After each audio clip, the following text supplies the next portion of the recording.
deal that Barack Obama would negotiate. Tie one hand, and people are utilizing it. In New Jersey, we will get 22% of our electricity will come from solar power by 2020.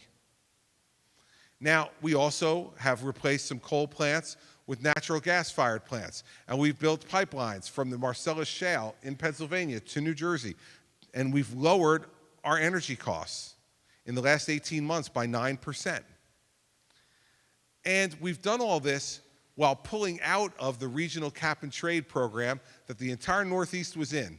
We pulled out of it because all it is a tax on you, on your utility bills, to give some government bureaucrat some more money to spend on clean energy programs. We don't need that. We can do this, and here's the last bit of it. New Jersey has already reached our clean air goals for 2020 by 2014, 6 years ahead of schedule, without a bit of government regulation or intervention on top of it. That's the way a Christie administration in Washington would approach dealing with this problem. That combined with having to have much tougher negotiations with folks around the world. The Chinese have to be a part of the solution here. If they're not, we're not going to solve the problem. And it's unacceptable to me that this president would allow the Chinese to go ahead and pollute unabated for another 15 years. For any of you who've ever been over to China, you know this. There are days when people have to walk around China with surgical masks on because that's how unhealthy it is to breathe. Anything we do over here is going to be just a minor blip if they continue to do that. So that's the way we deal with the issue. It's an important issue, but it's one that we cannot tie our hands behind our back because we will make ourselves weaker economically and the Chinese will begin to dominate us, and we can't do that. Yes, sir, right back there. I'm going to bring you a microphone. It should be on now.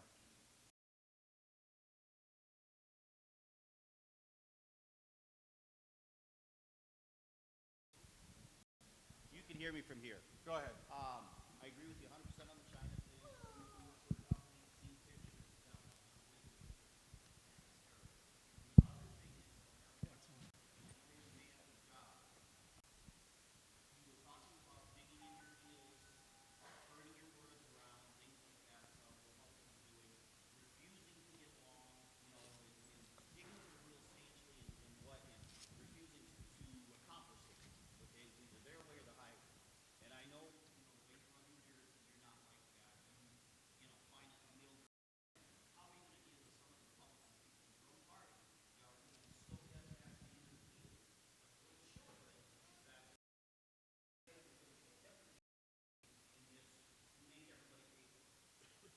My charm and good looks. No, seriously. Listen, this is why I had about how it was I was going to accomplish the same thing. And he asked me specifically, why was I a better choice than Governor Bush, Governor Kasich, or Governor Huckabee? And I said, because they all operated in red states with Republican legislatures. And so, for the most part, their disagreements were minor ones. They send things down the hall, they rubber stamp them, they send them back, governor signs them, every day's a party. I've worked every day of every year I've been governor with a Democratic legislature. And by the way, not close. 24-16 in the Senate, 48-32 in the lower house. And so it's not like if I get a vote or two, I'm a winner. I'm not. So what have I done? You got to remember three things. The first one is this. This is still a business of people. It's a personal business. We don't create anything. We don't make anything. We don't manufacture anything. What we do is govern. And so it's built on personal relationships. This president doesn't have personal relationships with his own party, let alone with the Republicans. And so you've got to build those relationships, and the only way to do that is time. Now, you all, the American people, have been incredibly generous by giving us, the president, all kinds of home field advantages. The White House is a great home field advantage. Camp David is a great home field advantage. Air Force One and Marine One, great home field advantages, right? You get folks into those places, if you can't charm them and turn them around a little bit by spending some time with them, then you don't belong in this business. You sit them in the Oval Office and you say, tell me what you think. Tell me what your vision is for our country's future. Let's work together. Ask them about their wife or their husband. Ask them about their children or their grandchildren. Talk to them about their lives. Listen. Build relationships. Build trust. That's really important. Second, you have to lay out clearly the things that you will never do. Now, all of us have certain things that we won't do. In New Jersey, for me, I said I would not raise taxes. The reason is we had 115 tax and fee increases in the 8 years before I was governor. 115 tax and fee increases in 8 years before I was governor. So I said, listen, our state is taxed beyond measure. We cannot put any more taxes on the people of New Jersey. And so what I said was, I'm willing to talk to you all about anything, but not about tax increases. If you send me a tax increase, it is dead on arrival. I will veto it. Now, what's happened in the 6 years since I've been governor? Americans for Tax Reform just put out a report 4 months ago that said, I have vetoed more tax increases than any governor in American history. Not New Jersey history, American history. Because they decided to test me, right? Now, if they test you, you better be good to your word, because if you're not, then they'll push you all over the place and nothing will get done. So you got to sit out, and it can't be 25 issues I'll absolutely not do anything about.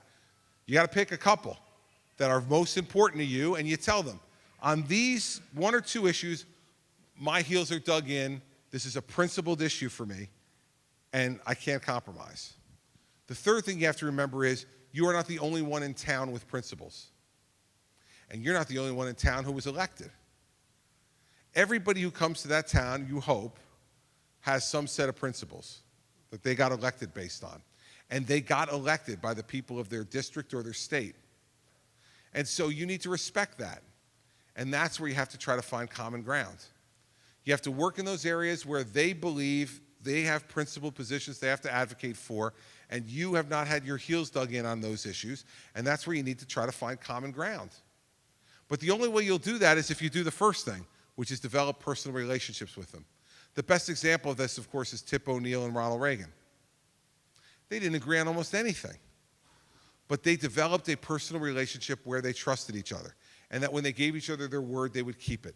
And what that permitted them to do was fix problems for the American people.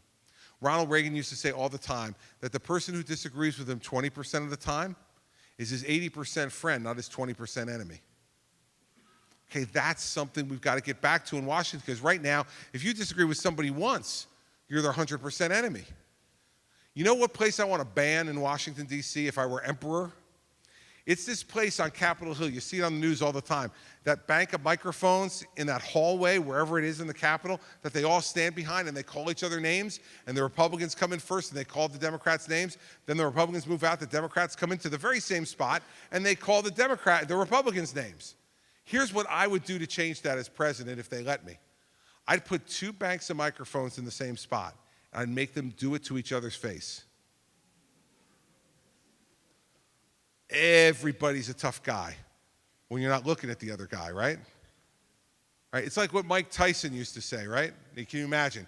Here you are at a Republican rally, town hall meeting in Iowa, and I'm going to quote Mike Tyson. But Mike Tyson was right on this one. Mike Tyson said, everybody's got a plan until you get punched in the face. Right? Everybody's got a plan until you get punched in the face. What we need to do in Washington is have a little more of an understanding with each other, a little more time with each other, and a little more respect for each other. And the last thing I'll tell you is this.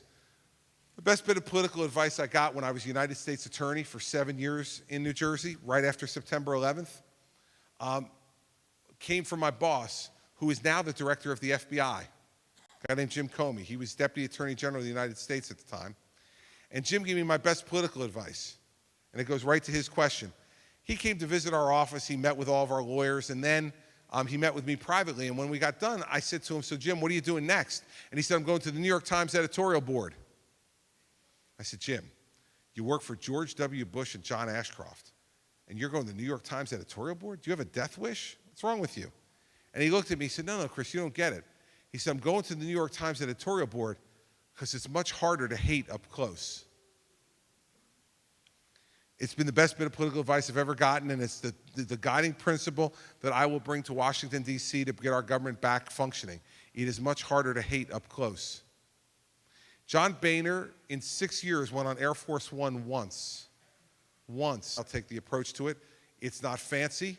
It's 3 yards in a cloud of dust, man.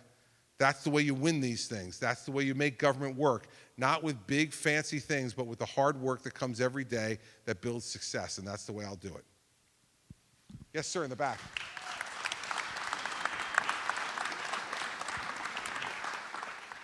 Thanks, Governor. About a month and a half ago, I happened to catch the FBI Director, James Comey. He was testifying before the Senate Judiciary Committee. Someone please turn the microphone on, or the top of my head is going to blow off. Go ahead. All right, did you hear what you need me to start over? I heard you say something about Jim Comey. Yep, okay. About a month and a half ago, I caught James Comey testifying before the Senate Judiciary Committee. And in that testimony, he was asked about the USA Freedom Act. And in that testimony, in his opinion, he said that the new act, the USA Freedom Act, would help the FBI keep America more safe. Me personally, I have to kind of side with FBI Director Comey for this reason. Everything that I've said about Donald Trump on my phone, I do not want him getting access to my phone records because I would not feel very safe if he got a hold of that. Could you just please respond to the FBI? Yeah, listen, first off, I saw and read that testimony from Comey, and I don't think that's exactly what he said. No, hear me out now, okay? What Jim Comey said was that the USA Freedom Act can help in keeping America safe. Not safer than before. Not safer than before. All right, we're going to disagree, and I'll go back and read the transcript again. But the fact is that if you think that ending the NSA metadata program makes the country safer and more secure, then you and I have a fundamental disagreement. Fundamental disagreement. And by the way, anything you say about Donald Trump on your phone, on the NSA metadata program, I wouldn't know anyway, and neither would the NSA. This is your fundamental misunderstanding of what was going on with the metadata program. All they were doing was collecting numbers. They were collecting numbers. And if your number matched up with the number in a phone call of a known terrorist overseas, then and only then could we go to court, request a search warrant to find out who belonged to the number that matched with the terrorist. Before the time, we wouldn't even know it was you. All it would be was a number. So first off, don't say that they're listening to your phone calls, because they're not. They're not. They're collecting numbers. And if those numbers match up with the number of a known terrorist, then they go to a court. And that judge then has the right to give a search warrant that allows us to figure out whose phone number that is. Then, once we find out what your phone number is by getting your phone records, and that's only authorized by a judge, a federal judge who authorizes a search warrant under probable cause in the Fourth Amendment, then we get to look at your phone records. Not listen to your conversations yet, look at your phone records. Now, let's say there was only one call to this known terrorist. Maybe you butt-dialed the guy by mistake. Who knows, okay?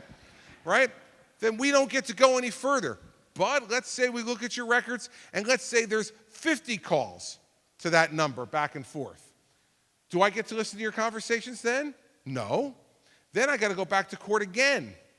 And I got to prove to the judge again that those 50 phone calls, the existence of those phone calls, provides me with probable cause that there could be a crime going on.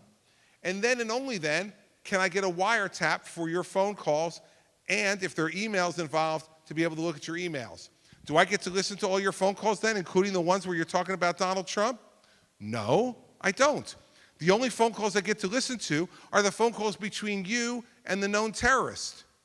And what happens then is when the agents are listening, it's called minimization. They get to listen to the first couple of seconds of the phone call. If it's not with the guy that we're looking for, they have to turn it off. Turn off the tape recording and turn off the listening device, and we can't hear. And on your email accounts, if you have emails, we can only look at the emails between you and the terrorist, not between you and your next door neighbor when you're talking about Donald Trump.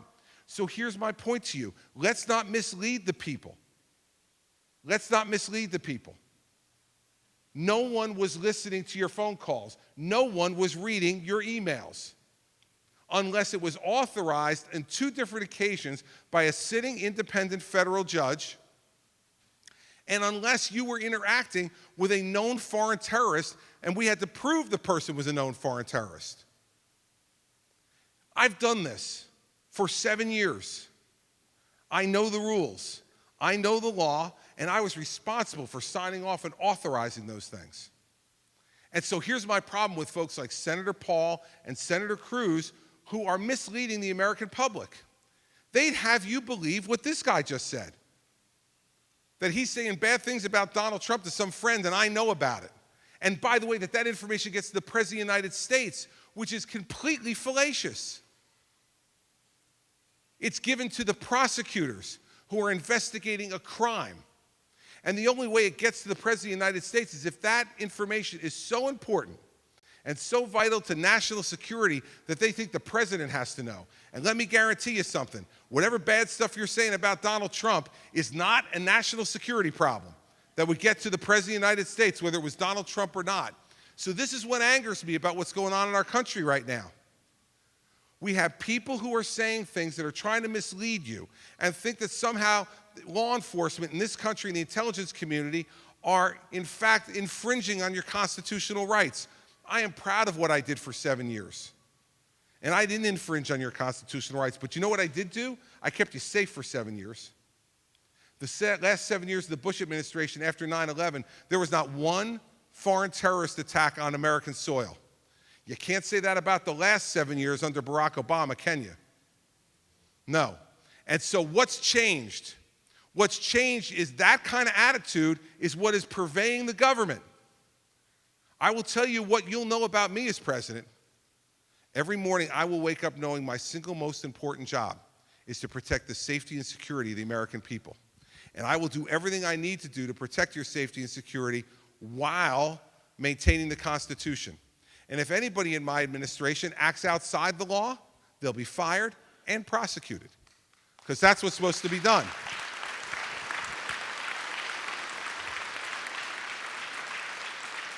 And the last thing about Senator Cruz and Senator Paul is, you know why they don't understand this? Because they've never done it. They've never done it. Do we need another on-the-job training program in the White House? Do we need another person sitting behind that chair that's never done it? Let me tell you, when the FBI director comes into my office the first time on January 20th of 2017 to give me my first security briefing, the good thing is he won't have to introduce himself to me because he knows me and I know him because we work together. I was the U.S. Attorney in New Jersey. He was the U.S. Attorney in Manhattan right after 9/11. We worked together a lot. He won't have to tell me what actionable intelligence is because I know. He won't have to ask me about rules of engagement because he'll know I understand it. And he won't have to ask me whether or not his folks have free rein to do what they need to do as long as they comply with the laws of the United States and the Constitution of the United States. And he won't have to wonder for 1 minute whether the President of the United States has the back of the men and the women of law enforcement and the intelligence community in this country who are operating in a dirty and dangerous world to protect the lives of us and our children and our grandchildren, because he'll know he has it. Then America will be safer, not like it is now. It'll be safer when I'm President of the United States, and your constitutional rights will be protected as well. Those are the facts, everybody. Not the speculation, not the baloney that runs around on the internet. The facts from someone who did it and was responsible for it for 7 years, and I think you want that kind of knowledge behind the desk in the Oval Office to fight global terrorism, ISIS, Al-Qaeda, Al-Nusra, Hezbollah, Hamas, and all the other people who are trying to kill freedom-loving people around the world and here in the United States, and that's exactly what I'll do as President of the United States.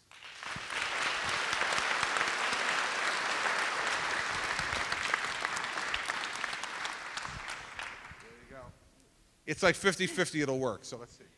It's really obvious how trust and respect are kind of the hallmarks of your brand. And I'm just wondering, for people who see the bridge scandal as a little bit of a stumbling block to move forward with you, how do you put that to rest? You know, the only way you put it to rest is to say this. It's been investigated by 3 different agencies, 2 of them led by Democrats. They all concluded the same thing, that I had nothing to do with it, knew nothing about it. And that when I did find out about it, I did what strong leaders do. I fired the people who were responsible. And then I fully cooperated with every investigation, turned over my cell phone, turned over my email accounts, both private and public, and said, look at whatever you want to look at, because I have absolutely nothing to hide. I am angry and upset about what happened on my watch, and I'm accountable for it. And that's why I fired the people who were involved in it. But let us remember one thing, everybody. This was a traffic jam. This was not a murder. This was a traffic jam. Bad? Yes. Unacceptable? Absolutely. Fireable offense? You bet. And all those things happened. But if you're asking me, compared to the issues he just talked about, right? In the end, here's what you can ask of somebody who has 60,000 people working for them. I used to say at my town hall meetings in New Jersey before this happened that the scariest thing about being governor was that there were 60,000 people who had letterhead with my name on it every day, and I didn't know what they were doing with it. Little did I know how right I was. The fact is, when these things happen, you can't guarantee that every person who works for you is going to do everything they're supposed to do every day exactly right. You'd love to be able to guarantee it, but you can't. So what you do is, if something goes wrong, you act swiftly and decisively to fix it. And here's the other thing. Unlike the way Hillary Clinton has approached her email problem, on the first day that this happened, the first day that I found out about it, I went out in front of the national media and gave a 1 hour and 50-minute press conference where I answered every question until they had no hands raised anymore. And I didn't have a lawyer standing next to me telling me my rights. I didn't know every fact that was going to be uncovered, but I knew what I knew. And the people in my state had a right to know what I knew, and they shouldn't have to wait for it. And so if you want to contrast my leadership style to Hillary Clinton's still lying and hiding about her email situation. When I had a problem, I stood up like a leader, took decisive action, answered every question, and then moved on to do my job. And if something like this were, God forbid, ever to happen to me when I was president, first off, I'd be a lot smarter this time. I ask a lot more questions than I used to. You learn. But secondly, I would take the exact same steps. Be decisive, be a leader, and make it happen. If you're looking for the perfect person to be president of the United States, he or she is not here. Not only not in this room, they're not in this country. But if you're looking for somebody who knows how to lead and make decisions and be tough, I'm the right person to do it. And that situation has only made me better and stronger, not weaker. So thanks for raising it. Yes, sir, right there.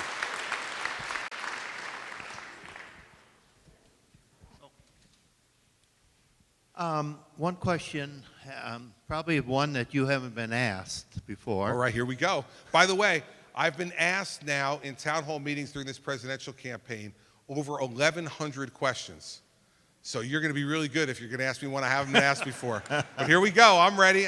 What do you got? Okay, we're back on the Trumpster now. I'm a farmer, and what we were told was that if Donald gets elected, he's going to put like a 35 to 45% tariff on goods coming out of China, Japan, and Mexico, so he can build his wall. That would be devastating. I mean, they're going to retaliate against our agriculture community, and that would be devastating. So first question, is that true? Second, what would you do differently? Well, first off, he said it. And when he was confronted with it at the last debate that he showed up at, well, it's true, he didn't show up, I was there. At the last debate that he showed up at, he argued with the moderator from Fox Business News and said, no, that's not exactly what I said, but it is what he said. He said he'd put a 35 to 45% tariff if they wouldn't pay for the wall. That would be destructive to Iowa's agriculture community. Destructive. And it would be destructive to a lot of other industries in the United States because we would be in a full-blown, full-out trade war with big trade partners around the world. This is the difference you see between actually having done something in government in your life and never having done it. What I say to people all the time who go to a Trump event, that if you actually get a chance to ask a question, which you usually don't, usually you get a lot of loud music, you get a 1 hour stream of consciousness speech. Then you get hats that get autographed and thrown out into the audience, and then he gets back on the 757 and goes back to Trump Tower. But if you got to ask a question, I would just ask him how. How's he going to do all these things? How? He's going to deport 11 million people in 2 years. Okay, I want you to remember something. That's 15,000 people a day, every day for 2 years. 15,000 people a day, every day for 2 years. How's he moving them? Where's he moving them to? How are we going to house 15,000 people? In what jails are we going to house them till we send them back to where they came from? And how are we sending them back to where they came from? Are we putting them in buses? Well, we can't do that because not all of them come from Mexico. And how many buses are we going to need to move 15,000 people a day? Let's say you can hold 50 people in the average bus. Do the math. The happiest people in the world for that plan are the bus manufacturing companies. He's going to build a wall that the Mexicans are going to pay for. Come on. Seriously? I've met the president of Mexico twice. He asked for a meeting with me in the United States when he was there on a visit. I went and met with him in Mexico City on a trade mission. He's a very nice guy, very smart guy. Let me guarantee you something. He's not paying for the wall. I don't care how beautiful the wall is. I don't care how spectacular the wall is. The wall's a beautiful, spectacular wall. It's going to have a door. It's going to have a door that people can go in and out of. The good people can come in. The bad people go out. That's what we're going to do. We're going to build a wall. It's going to be an incredible wall. It's an unbelievable wall. It's going to be beautiful. It's going to have my name on it. It's going to be incredible.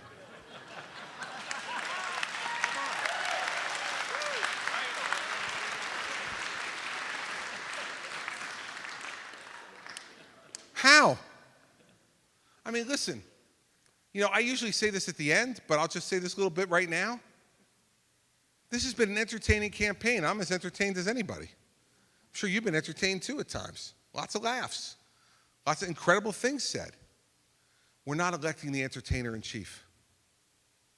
We're electing the commander-in-chief.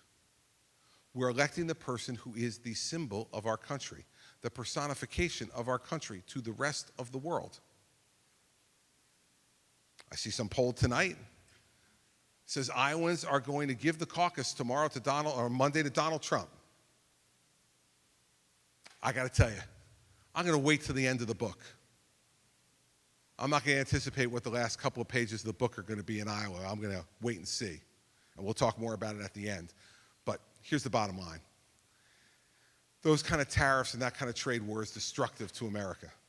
We have to negotiate fair trade agreements, like a fair climate agreement that this guy asked about. Fair agreements that are fair to American farmers, fair to American manufacturers.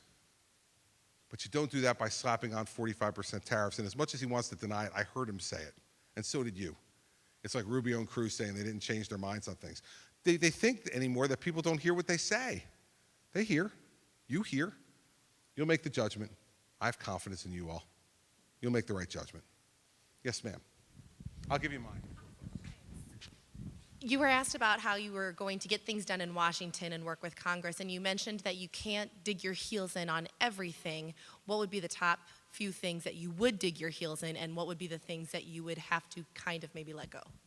Well, how about I just tell you the ones I dig my heels on and then assume that all the other ones I'd have to not let go, but be willing to listen to other people's points of view and try to find areas of compromise, right? That's what we're talking about. So first off, we cannot raise taxes on the American people. Taxes are already too high. We have the highest corporate tax rates in the world. We have as high individual income tax rates as we've had in decades. So if they come to me on a tax increase, we're not going there. And that includes on Social Security as well. We're not going to have a Social Security tax increase because these folks have lied to you and stolen from the trust fund for decades. And now they want you to put more money in the trust fund, and they want to say to you, but this time we swear we won't take it. This would be like if someone came here to Clear Lake and opened up a bank, and you deposited your money in the bank. And then a year later, the bank went belly up and you lost some of your money.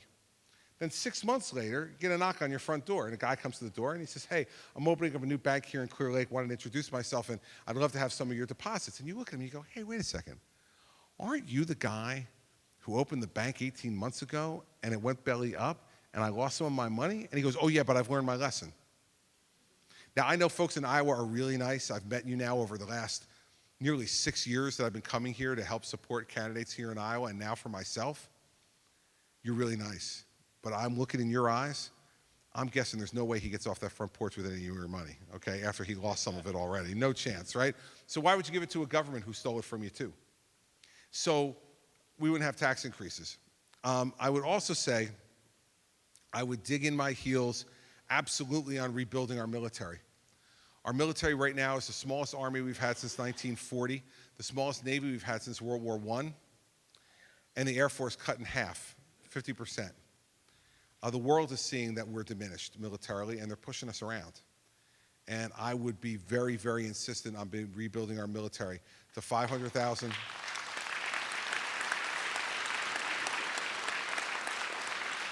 And you can go on my website and see the specifics, but it's 500,000 active duty soldiers in the Army, 185,000 active duties in the active duty Marines in the Marine Corps, from 260 ships to a 350 ship Navy, and 2,600 coded aircraft modernized and ready to go in the Air Force. We do those things. We're sending a clear message to the world that we're not to be messed with, and we're doing something else for our fighting men and women. Right now, their deployments are too frequent and too long. And what's coming about because of that is that these soldiers, men and women, are coming back not only with just physical damage, but psychological damage. We have more suicides going on now of veterans than we've had in a long time. And we have more homeless among our veterans because they have mental health and substance abuse issues. These are sins. These are sins by the American people on these men and women who put themselves on the line for us. And so we need to rebuild our military so they don't have to go away so frequently and for so long. You know, and so those are two things that come off the top of my head. You want to follow up with something? Yeah, sure, go ahead. So what about Obamacare and Planned Parenthood? Those things you stand? Oh, yeah, well, you heard me the other night in the debate. They asked me if I could cut one program, just one program for the federal government, what would it be? And I said Planned Parenthood. And because it's morally offensive to me. And in 6 years as governor of New Jersey, I have cut the funding, eliminated the funding for Planned Parenthood that the legislature put in every year for the last 6 years. So I don't just talk about it like they do in Washington. I did it in New Jersey. Planned Parenthood does not receive state taxpayer money in the state of New Jersey, and they won't for as long as I'm governor.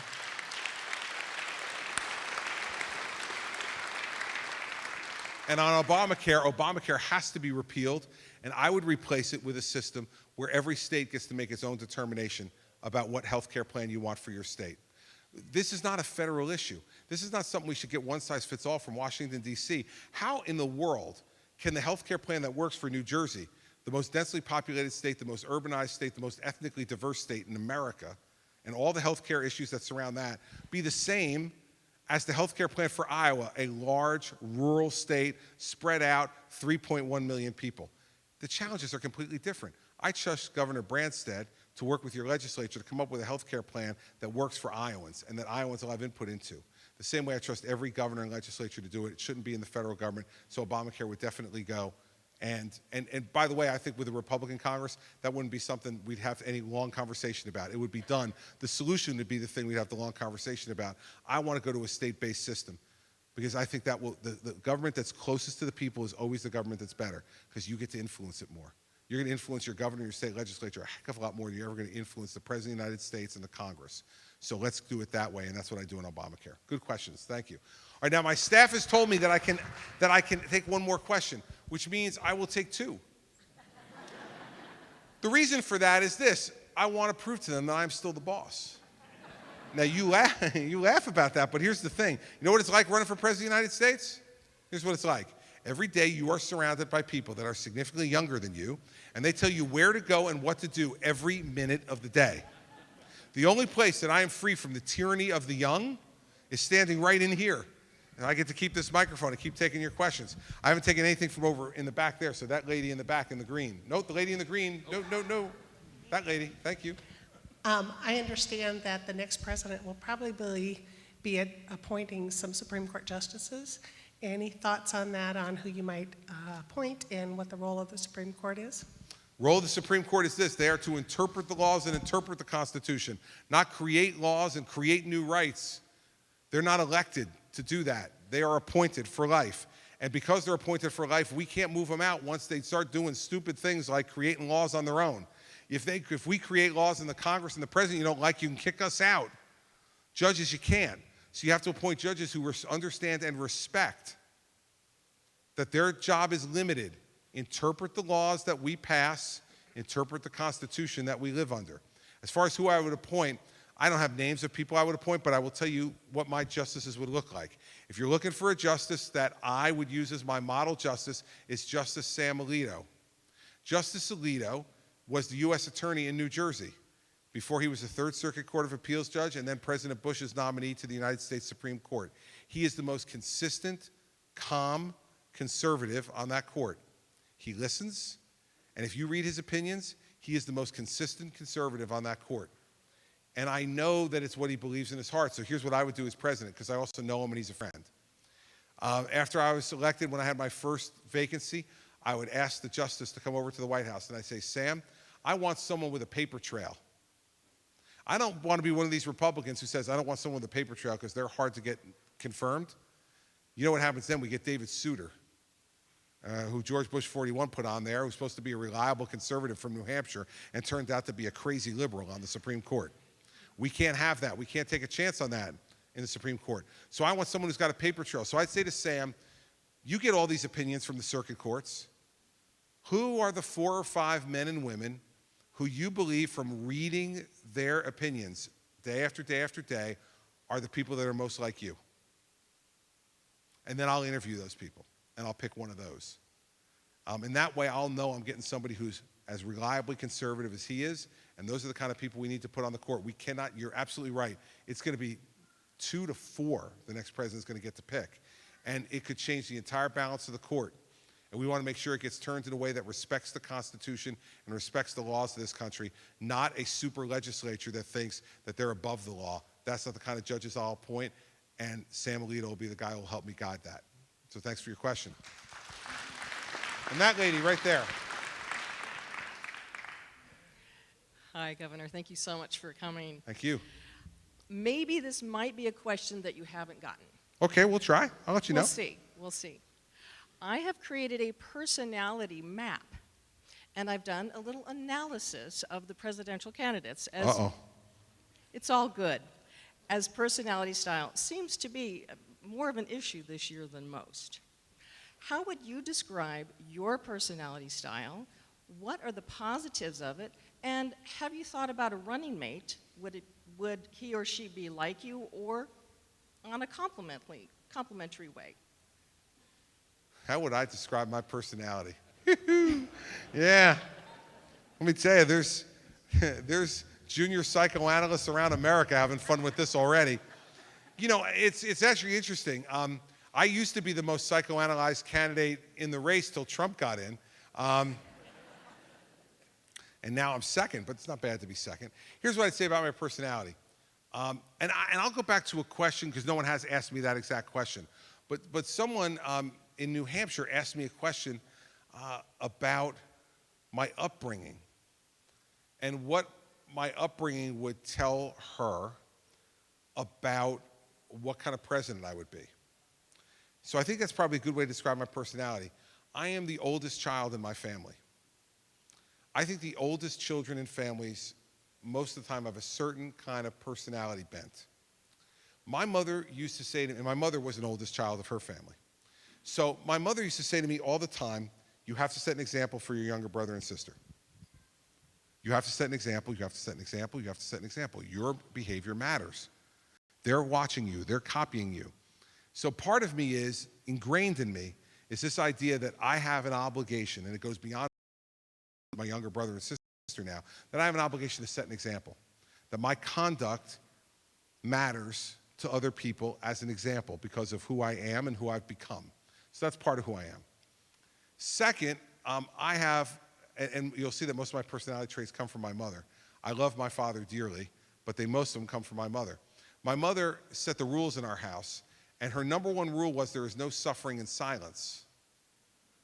Now, I think that she did that just because she didn't want to suffer in silence, right? So we had to listen to her. But my mother's position was that every problem needed to be aired out at the time it happened, not held back. She used to say to us all the time, when we'd say to her, stop, we get it, she'd say, there's going to be no deathbed confessions in this family. You're going to hear it now, right? So my personality is, when I have a problem, I tell you. When I have a concern, I speak it. When I have a joy to share, you see it. I'm a pretty open book in that regard because that's where I was taught to be.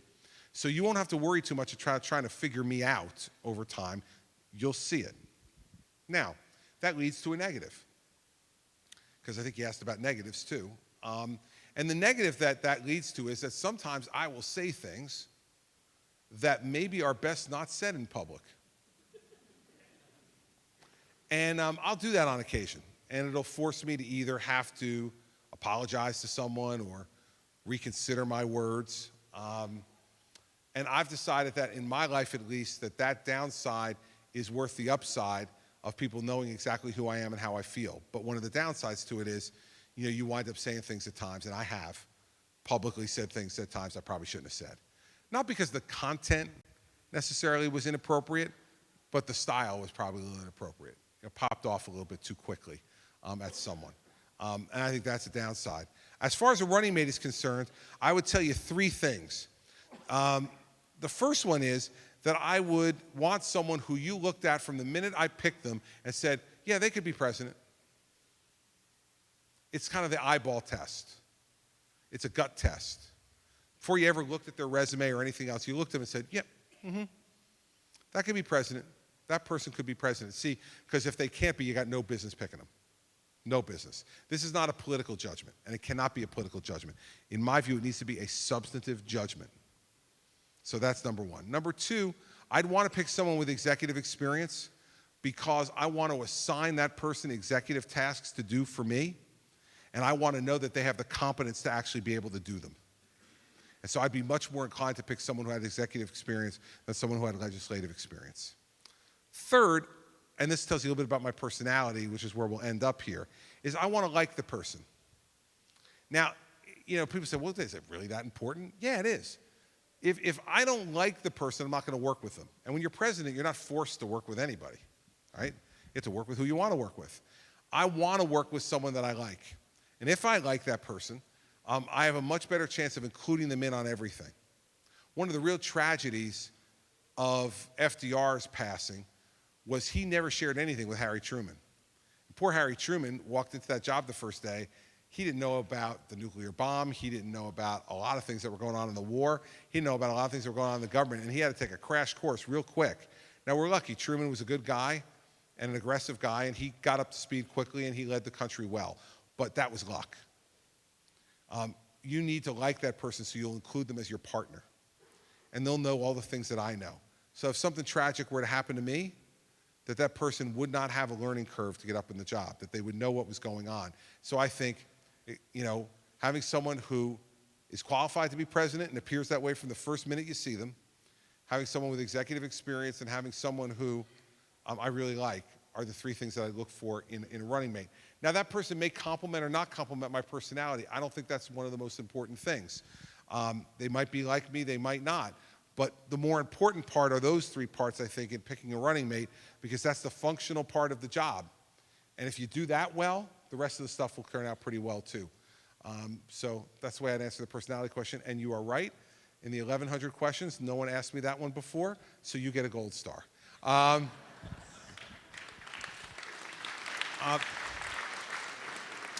Let me say two things to you before I bid you good evening. First is to say thank you. Thank you for coming. Thank you for showing up. When people from New Jersey ask me all the time what it's like to campaign for president in Iowa and New Hampshire, I tell them that if you come to Iowa and New Hampshire, your faith in our democracy is restored and renewed. And the reason why is that all of you have taken the time over the last year to listen to us, to show up on nights like tonight, and to really try to figure out who the best person is for you to vote for. Man, that is so encouraging for our democracy. And you all provide such a great service for our democracy that is really heartening to me as a candidate, but it should also be encouraging to our country as a democracy that you're all doing the things you do, and I thank you for that.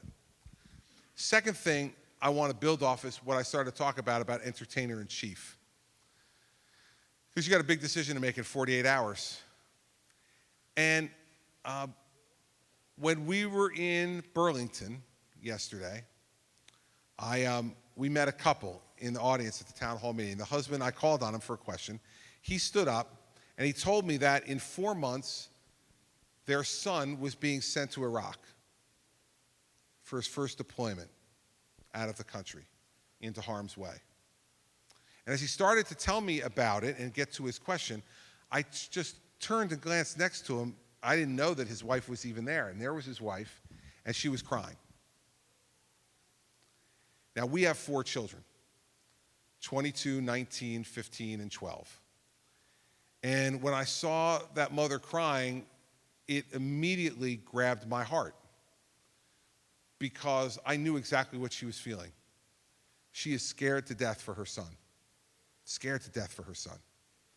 And this precious thing that she and her husband brought into the world, that she's nurtured from the time of the womb, through infancy and childhood and young adulthood, that precious gift from God to her and her husband is going off to war. And what he asked me was, what can I tell my son about what kind of commander-in-chief you'll be for him? And in that same meeting, there were 3 veterans who had their veterans caps on. One was a World War II veteran, one was a Korean War veteran, and one was a veteran from Iraqi freedom.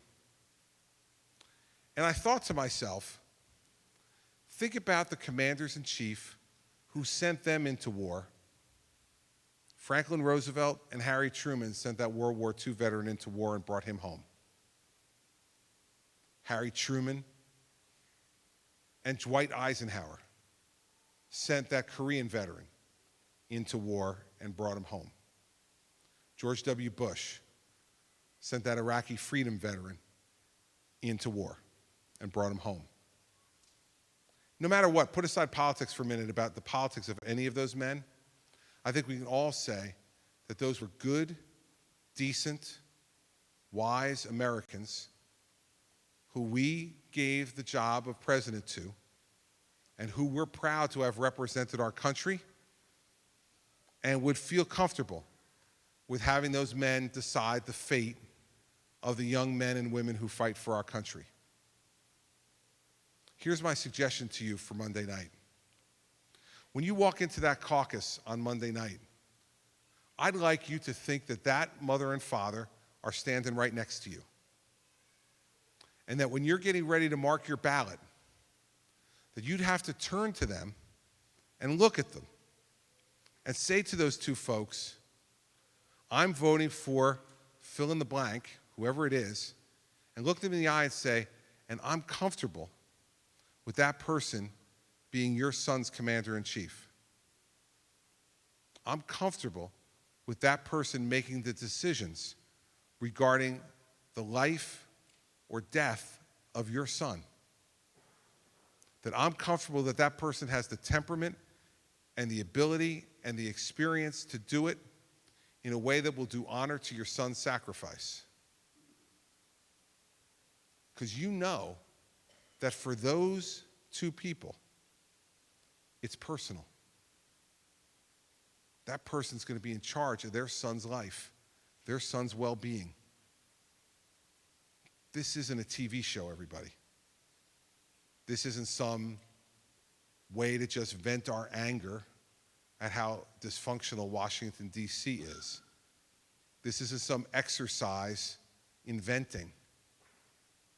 We are picking the person who has in their hands the future of our nation and the lives of our children. Franklin Roosevelt acquitted himself well in that role. Harry Truman, Dwight Eisenhower, George W. Bush. I would suggest to you that some of the people running in this race would make that mother and father cringe to think that that was the person who was going to be their son's commander-in-chief. That was the person whose temperament and conduct was going to represent the United States. That was the person whose judgment that their son's life was going to depend upon. That's the decision you're making, everybody. Don't make this smaller than it is. It's big. It's really big. Don't let anybody else make it small for you. Don't let anybody else fool you or con you into thinking this is smaller than it is. It is the biggest thing we get to do outside of our family in this country. And I will tell you that when I met those two people yesterday, the way I talk about the vote has now completely changed. I'm asking for your vote. Make no doubt about it. I'm here tonight to ask you for your vote and your support Monday night, because I believe that I'm tested and mature and ready to be that young man's commander-in-chief, to be able to look that mother and father in the eye and tell them, I will do everything I can to have your son meet his mission and then bring him back to your arms safely after it's over. I don't know if you can say that about everybody else who's on that stage, but you get to decide, not me. You get to vote on Monday, not me. It's up to you. It's up to you, and it's a solemn responsibility, and I know from the look in your eye that you understand that. But having met those two people last night, two extraordinary Americans, and you know why they're extraordinary? Because they're so ordinary. It's a sacrifice that they're making with their child that happens over and over and over again in this country every day. But when you think about it as a mother or father, it's an extraordinary act. And so we owe it to them to pick the very best person we can. And I hope when you decide who that very best person is, that I get your consideration and hopefully your support. So thanks for coming tonight. I appreciate it very much. Can I get a picture and a signature, please?